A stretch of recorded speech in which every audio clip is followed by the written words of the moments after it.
9 नवंबर, wow, सुनने में कितना अच्छा लगता है। 9 नवंबर दिन शनिवार हो गया है। देखिए दोस्तों, एक तो आज के दिन को हमारे देश में नेशनल लीगल सर्विस डे के रूप में मनाया जाता है, यानी कि राष्ट्रीय विधिक सेवा दिवस। और वहीं आज देवभूमि उत्तराखंड राज्य का स्थापना दिवस भी है। सभी राज्यवासियों को ढेर सारे हार्दिक शुभकामनाएं। और आज की अष्टमी तिथि भी काफी स्पेशल है दोस्तों, क्योंकि दीपावली और गोवर्धन पूजा के बाद जो ये अष्टमी तिथि आती है, इसे गोपा अष्टमी के रूप में मनाया जाता है। गोपालक श्री कृष्णा भगवान की अष्टमी के रूप में। तो आज के दिन श्री कृष्ण और गाय की पूजा करनी चाहिए। गोवर्धन पर्वत और कृष्ण के गाय चराने से जुड़ी है इस त्योहार की मान्यता। देखो मैं आपको बताता हूँ आज के दिन स्पेशल क्या हुआ। गोवर्धन पूजा वाले दिन भगवान श्री कृष्ण ने अपनी उंगली पर गोवर्धन पर्वत को उठाया था ब्रजवासियों की रक्षा के लिए। ठीक है, तो इसके बाद 8वें दिन यानी अष्टमी तिथि को इंद्र ने श्री कृष्ण से माफी मांगी थी और कामधेनु ने अपने दूध से भगवान का अभिषेक किया था। तो ये वजह कि आज के दिन गोपाष्टमी के रूप में मनाया जाता है ना। चलिए अब अपन आगे बढ़ते हैं खबरों में। देखिए पहला अपडेट, भारत के फॉरेक्स रिजर्व का डेटा जारी हो चुका है। विदेशी मुद्रा भंडार 2.67 अरब डॉलर घटकर 682.13 अरब डॉलर रह गया है। वहीं जीडीपी के आंकड़ों को लेकर भी सरकार ने एक फैसला लिया। हर बार जीडीपी के आंकड़े शाम 5:30 बजे जारी होते हैं, लेकिन अब इसकी बजाय शाम 4 बजे ही जारी होंगे। चलिए अगला अपडेट देखिए, सुप्रीम कोर्ट का बड़ा फैसला। उत्तर प्रदेश की अलीगढ़ मुस्लिम यूनिवर्सिटी का अल्पसंख्यक दर्जा बरकरार रखा है। दरअसल इस यूनिवर्सिटी को लेकर जो केस चल रहा था, उस पर सुप्रीम कोर्ट ने कहा कि ये अलीगढ़ मुस्लिम यूनिवर्सिटी अल्पसंख्यक दर्जे के हकदार है।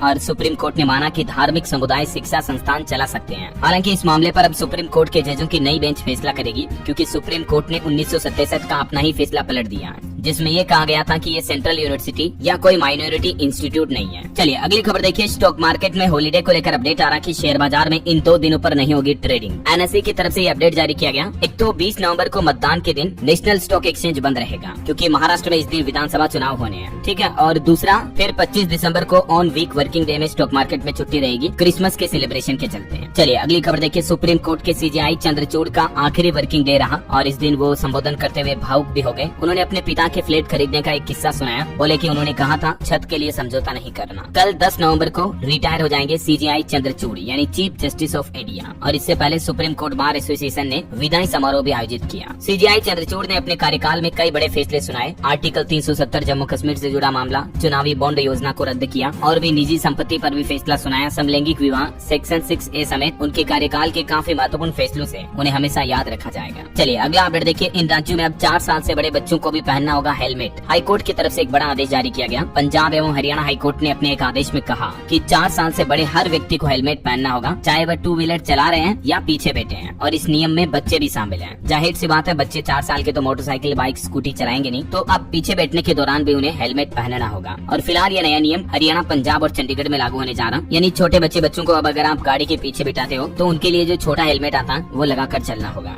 और यहाँ तक कि हाईकोर्ट ने अपने ऑर्डर में केंद्र सरकार से भी छोटे बच्चों के सुरक्षा नियम बनाने को कहा है। चलिए अगली खबर देखिए, भारत और ऑस्ट्रेलिया के बीच एक संयुक्त सैन्य अभ्यास ओस्ट्रा हिंद नाम से शुक्रवार से महाराष्ट्र में शुरू हुआ। मतलब कल 8 नवंबर से शुरू हुआ और इसका आयोजन 21 नवंबर तक रहेगा। वही खबर है, रूस के राष्ट्रपति व्लादिमीर पुतिन ने भारत की जमकर तारीफ की। कहा कि भारत वैश्विक महाशक्तियों की सूची में शामिल होने का हकदार है। वो बोले कि भारत एक महान देश है, हमारा रिश्ता आपसे विश्वास पर टिका है। पुतिन ने इशारों में अमेरिका को भी एक बड़ा संदेश दिया और बोले कि दोनों देश भविष्य में भी कई क्षेत्रों में सहयोग जारी रखेंगे। भारत को लेकर इन्होंने मित्रता जाहिर की। चलिए अगला अपडेट है, हेल्थ सेक्टर को सरकार ने छठ का बड़ा तोहफा दिया। चिकित्सा उपकरण उद्योग के लिए 500 करोड़ की एक नई योजना लॉन्च की है। केंद्रीय स्वास्थ्य मंत्री जेपी नड्डा ने इस योजना के बारे में कहा कि ये गेम चेंजर साबित होने जा रही है। इससे न केवल उद्योग जगत को मदद मिलेगी, बल्कि भारत को आत्मनिर्भर बनाने में भी लंबी छलांग लगेगी। इस योजना के जरिए दोस्तों सरकार 110 करोड़ की चिकित्सा उपकरण क्लस्टर के लिए सामान्य सुविधाएं भी शुरू करेगी, जिसके बारे में डिटेल जानकारी आप देख सकते हैं। और भी अलग अलग बजट तय किए गए इस योजना के लिए। 180 करोड़ की आयात निर्भरता कम करने के लिए सीमांत निवेश योजना, 100 करोड़ रुपए से चिकित्सा उपकरणों के लिए क्षमता निर्माण और कौशल विकास योजना, और भी स्वास्थ्य के क्षेत्र में अलग अलग धनराशि खर्च की जाएगी, है ना। और इससे पहले भी हाल ही में आपको पता होगा, प्रधानमंत्री नरेंद्र मोदी ने भी हमारे देश के स्वास्थ्य क्षेत्र में 12,850 करोड़ रुपए की परियोजनाओं का उद्घाटन और शिलान्यास किया था धनतेरस के दिन, 9वें आयुर्वेद दिवस पर। मैंने आपको अपडेट बताया भी था। चलिए अगली खबर देखिए, कर्नाटक के सरकारी दफ्तरों में अब तंबाकू पर बैन रहेगा। कर्नाटक के मुख्यमंत्री सिद्धारमैया सरकार की तरफ से यह बड़ा फैसला लिया गया और आदेश में कहा कि सरकारी दफ्तर में धूम्रपान या तंबाकू, गुटखा, सिगरेट, पान मसाला खैनी खाने वाले सावधान हो जाएं। ऐसे कर्मचारियों अधिकारियों पर सख्त कार्रवाई की जाएगी। कर्नाटक सरकार ने ऑफिस में तंबाकू सिगरेट पीने पर यह प्रतिबंध लगा दिया है। चलिए अगली खबर देखिए, उत्तर प्रदेश में पुरुष टेलर नहीं ले सकेंगे महिलाओं के कपड़ों का माप। महिला आयोग की तरफ से जो हाल ही में प्रस्ताव जारी किया था, तो ये प्रस्ताव पास भी हो चुका है। यहाँ तक कि महिला आयोग ने कहा कि जिम और सैलून के लिए भी महिला ट्रेनर रखना जरूरी होगा। जो कानपुर में कांड हुआ उसके बाद यूपी महिला आयोग की तरफ से ये सख्त निर्देश जारी किया गया। महिला आयोग ने आदेश में ये 8 बड़े पॉइंट जारी किए, देख सकते हैं आप। स्कूल बसों में भी महिला सुरक्षा कर्मी और महिला टीचर की नियुक्ति की जाए। महिलाओं के लिए विशेष कपड़े बेचने वाले स्टोर में भी महिला कर्मचारियों को रखा जाए। कोचिंग सेंटर में सीसीटीवी और वॉशरूम की व्यवस्था होनी चाहिए। और भी जिम योगा सेंटर में आने वालों की ID कार्ड का वेरिफिकेशन किया जाए और यहाँ भी महिला ट्रेनर की नियुक्ति की जाए, है ना। चलिए अगला अपडेट देखिए दोस्तों। जम्मू कश्मीर में सेना यानी इंडियन आर्मी को बड़ी सफलता मिली है। एनकाउंटर में 2 और आतंकियों को ढेर कर दिया। वैसे अभी आपको पता होगा आजकल जम्मू कश्मीर में धारा 370 को लेकर फिर से बवाल मचा हुआ है। विधानसभा में एक बार फिर से हाथापाई और धक्का मुक्की के वीडियो आपने देखे होंगे। हाल ही में एक विधायक ने पोस्टर भी लहराने की कोशिश की तो मार्शलों ने पहले गिराया फिर बाहर निकाला। तो इन हालातों के बीच गृह मंत्री अमित शाह ने भी कहा कि आपकी 4 पुश्ते भी आ जाए ना तो भी अनुच्छेद 370 को वापस नहीं ला पाएंगे। वैसे जम्मू कश्मीर में आर्टिकल 370 की बहाली पर वर्तमान मुख्यमंत्री अमर अब्दुल्ला क्या बोले हैं? उन्होंने कहा कि ये ऐतिहासिक प्रस्ताव है, वैक्यूम में है हालात। और प्रधानमंत्री नरेंद्र मोदी भी कल जब महाराष्ट्र में जनसभा को संबोधित करे थे तो बोले कि दुनिया की कोई भी ताकत कश्मीर में आर्टिकल 370 की वापसी नहीं करा सकती है। उन्होंने कहा कि पाकिस्तान के एजेंडे को कश्मीर में बढ़ावा देने की कोशिश मत करो। विपक्षियों पर जमकर बरसे पीएम मोदी। कांग्रेस को लेकर भी उन्होंने कहा कि कांग्रेस ने महाराष्ट्र में सावरकर को गाली दी। मेरा MVA को चैलेंज है कि कांग्रेस नेताओं से बाल ठाकरे की प्रशंसा करवा कर दिखाएं। तो कुछ यूं पॉलिटिकल राजनीतिक बातें चल रही हैं। फिलहाल देखिए आप अगली खबर। गुजरात स्टेट इलेक्ट्रॉनिक्स मिशन की स्थापना हुई और इससे राज्य में 53,000 से भी ज्यादा नए रोजगार सृजित होंगे।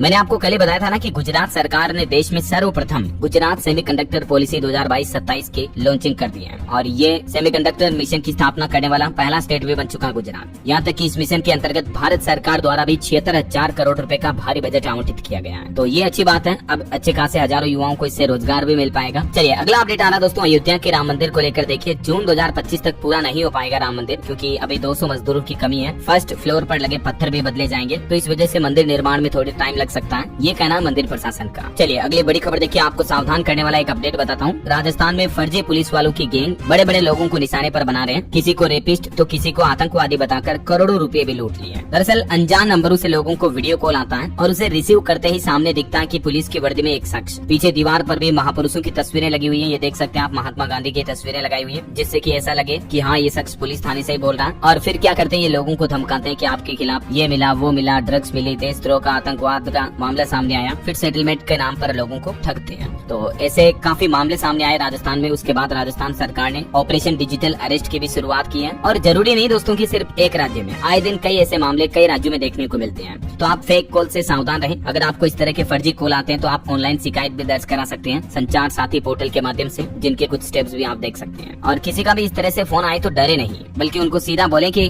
तुमको अरेस्ट करना तो घर आके कर लो। मतलब ऐसे आपके ऊपर कोई झूठा इल्जाम लगाएगा तो आप मान कैसे जाओगे जब आपको पता है कि आपने गलती की नहीं। तो जब हमने गलती नहीं की दोस्तों तो डरना किस बात का, और पैसे देने का तो सवाल ही पैदा नहीं होता। फिर भी कई लोग इनके चांसे में आ जाते हैं और करोड़ों रुपए की ठगी हुई है। इसलिए मैं आपको बता रहा हूँ सावधान रहें ऐसे ठगू बदमाशों से, है ना। चलिए अगली खबर देखिए दोस्तों। BCAS के आदेश पर जत्थेदार ने रोष जताया और कहा कि किरपान सिख धर्म का अभिन्न हिस्सा है। केंद्र सरकार से मिलेगा अब सिखों का प्रतिनिधिमंडल भी। हाल ही में आपको बताऊंगा केंद्र सरकार ने आदेश जारी किया कि एयरपोर्ट पर जो सिख कर्मचारी होते हैं वो अपने साथ कृपान नहीं रख पाएंगे, राइट। तो इसी आदेश को लेकर सिखों के समुदाय के जो प्रतिनिधिमंडल है उन्होंने सरकार से बातचीत करने का भी फैसला लिया है। और वैसे कृपान बैन करने पर आतंकी पन्नू भी भड़का। अमृतसर चंडीगढ़ एयरपोर्ट बंद कराने का भी आह्वान किया। बोला कि सिख नहीं जागे तो श्री गणेश स्थापित कराएगी सरकार। चलिए अगली खबर देखिए दोस्तों। एक सर्वे सामने आ रहा है। 78% भारतीयों ने भारत के मौजूदा आर्थिक हालातों को अच्छा बताया है। 29 देशों में इस तरह का सर्वे करवाया गया जिसमें भारत में तो बेरोजगारी और दुनिया भर में क्राइम और हिंसा सबसे बड़ी चिंता की बात निकली। इन 29 देशों में भारत दूसरे नंबर पर रहा और सिंगापुर पहले नंबर पर रहा, जहां मौजूदा आर्थिक हालातों को लोग सबसे ज्यादा बेहतर मानते हैं। वैसे आपको क्या लगता है दोस्तों, भारत में अभी सबसे बड़ी चिंता की बात क्या है, सबसे बड़ी समस्या क्या है?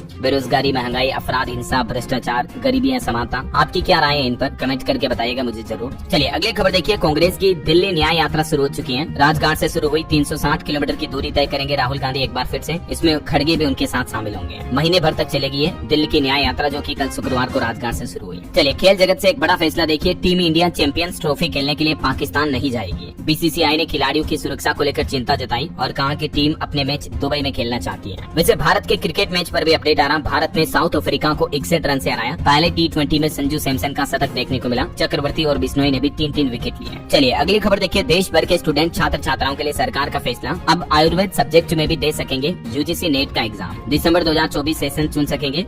5 विषयों में ये एग्जाम दे पाएंगे। यूजीसी यानी यूनिवर्सिटी ग्रांट्स कमीशन की तरफ से ये फैसला लिया गया, जिसमें स्टूडेंट को अब आयुर्वेद बायोलॉजी सब्जेक्ट सेलेक्ट करने की भी इजाजत दे दी है। वैसे भारत के एजुकेशन इंस्टीट्यूट को लेकर भी एक रिपोर्ट देखिए आप। दुनिया के टॉप 100 संस्थानों में भारत के भी 5 IIT कॉलेज शामिल हुए हैं। QS रैंकिंग 2025 में IIT दिल्ली की रैंक भी सुधरी और सबसे ज्यादा भारत के संस्थान इसमें शामिल हैं, तो ये एक अच्छी बात है। ये लिस्ट भी देख सकते हैं आप इस टेबल में। टॉप 100 में शामिल भारत की कौन कौन सी यूनिवर्सिटी है। ये मतलब दुनिया की टॉप 100 बेस्ट यूनिवर्सिटी में भारत की इतनी सारी शामिल है ना। चलिए ऑटो इंडस्ट्री से खबर है कि मारुति सुजुकी की Swift Dzire 5 star safety rating वाली पहली कार बन चुकी है। ग्लोबल एनकेप क्रैश टेस्ट में एडल्ट के लिए 31 और चाइल्ड सेफ्टी के लिए भी 39 पॉइंट मिले इस कार को। वहीं अमेरिकी चुनाव पर भी एक अपडेट आ रहा कि ट्रंप की जीत के 2 दिन बाद रूस के राष्ट्रपति पुतिन ने बधाई दी और कहा कि वे बहादुर हैं। रूस यूक्रेन युद्ध खत्म करने को लेकर भी उनसे बातचीत करने के लिए वो तैयार है। वही खबर है कि भारत ने भी तालिबान से पहली बार बातचीत की, जहां अभी पाकिस्तान और अफगानिस्तान के बीच सैन्य तनाव जारी है। इसी बीच भारत ने अफगानिस्तान में काबिज तालिबान से संपर्क किया है। विदेश मंत्रालय की तरफ से ये बात की जानकारी दी गई। चलिए अगली खबर देखिए दोस्तों, दालों की महंगाई को लेकर अपडेट आ रहा कि सरकार दाल की महंगाई को कम करने के लिए पर्याप्त स्टॉक का इंतजाम कर रही है और दालों के रेट कम करने के लिए आयात को और बढ़ाने पर विचार किया जा रहा। अभी दुनिया में 2 ही ऐसे प्रमुख देश हैं, ऑस्ट्रेलिया और ब्राजील, जिनसे भारत सबसे ज्यादा दाल आयात करता है। तो ये आंकड़े आप देख सकते हैं कुछ। वही देखिए बड़ी खबर, HIV, मलेरिया और तपेदिक यानी TB बेहद घातक खतरनाक है। इन बीमारियों के टीके लगवाना जरूरी है। WHO ने भारत समेत दुनिया के 5 देशों से ये अपील की है। दोस्तों WHO द्वारा जारी आंकड़ों के मुताबिक अगर भारत की बात करें तो 17 में से करीब 9 जानलेवा रोगजनक भारत की आबादी में मौजूद हैं। मतलब दुनिया भर में 17 लोग अगर इन गंभीर बीमारियों से पीड़ित हैं, तो उनमें से 9 लोग तो भारत के हैं। विश्व स्वास्थ्य संगठन WHO की तरफ से इन आंकड़ों पर चिंता जताई और भारत समेत दुनिया भर के सभी देशों से इनके टीके पर काम करने का आह्वान भी किया है। वैसे हाल ही में भारत सरकार ने भी डेंगू, मलेरिया समेत इन गंभीर बीमारियों के टीकाकरण के लिए भारतीय वैज्ञानिकों को नया टास्क भी दिया। मैंने आपको बताया था अपडेट है ना। बहरहाल अभी तो कुछ और महत्वपूर्ण और काम की खबरें देखेंगे दोस्तों अपन, लेकिन फिलहाल वक्त तो चला है आज के ताजा मौसम समाचार जानने का। देखिए एक तो मौसम विभाग का कहना है कि तमिलनाडु, पुडुचेरी, कराईकल, केरल और माहे में आज तेज बारिश के साथ बिजली गिरने की भी संभावना है और भी अगले 24 घंटों के दौरान इन कुछ राज्यों में हल्की मध्यम बारिश हो सकती है। वहीं दोस्तों क्लाइमेट चेंज पर भी एक बड़ी चौंकाने वाली रिपोर्ट सामने आ रही है कि अब तक का सबसे गर्म साल होगा साल 2024। भारत में नवंबर का सबसे ज्यादा गर्म महीना होने का भी अनुमान जताया जा रहा। यूरोपियन जलवायु एजेंसी कोपरनिकस की तरफ से ये रिपोर्ट जारी की गई। चलिए सोना चांदी के भाव पर नजर डालते हैं सराफा बाजार में। तो देखिए अब शादी ब्याह के माहौल के बीच सोने और चांदी के दाम में फिर से तेजी देखी गई। सोना 700 रूपए बढ़कर 77,480 रूपए प्रति 10 ग्राम पहुँच चुका है, जबकि चांदी 1398 रूपए महंगी हुई और अभी चांदी का रेट 91,767 रूपए प्रति किलो चल रहा है। वहीं एक बड़ी खबर ये आई, अमेरिका के चुनाव के बाद डॉलर के मुकाबले रुपये की कीमत में लगातार तीसरे दिन सबसे बड़ी गिरावट देखी गई। बीते दिन भी रुपया 5 पैसे और गिरकर 84.37 के नए निचले स्तर तक पहुंच गया है। चलिए साथ के साथ कुछ मार्केट के अपडेट भी देख लेते हैं। देखिए बीते दिन भी सेंसेक्स में 55 अंकों की गिरावट दर्ज हुई, निफ्टी भी 51 अंक गिरा और कुछ कंपनियों के नतीजे देखिए।